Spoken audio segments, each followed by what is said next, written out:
بسم اللہ الرحمن الرحیم۔ بابر وائس کے ناظرین کو سلام پہنچے۔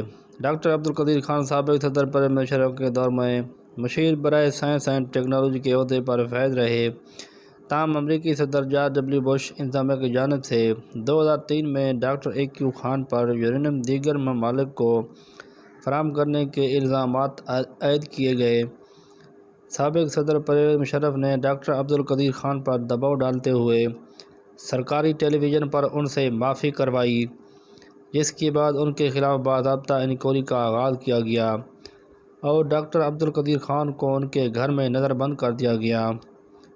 ڈاکٹر عبدالقدیر خان نے اپنے ایک انٹرویو میں دعویٰ کیا تھا کہ جوہری ہتھیاروں کے پھیلاؤ کے حوالے سے ان پر دباؤ ڈال کر اعترافی بیان دلوایا گیا اور انہیں اسٹیبلشمنٹ کی طرف سے قربانی کا بکرا بنایا گیا۔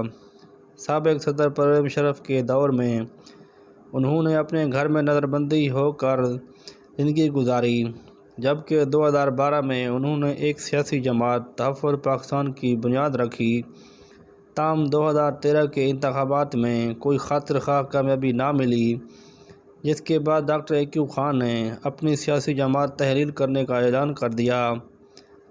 ڈاکٹر خان نے زندگی کے آخری سال اسلام آباد میں اپنی رہائش گاہ پر ہی گزارے اور گزشتہ چند سال سے ان کی ملاقاتوں کا سلسلہ تھم چکا تھا۔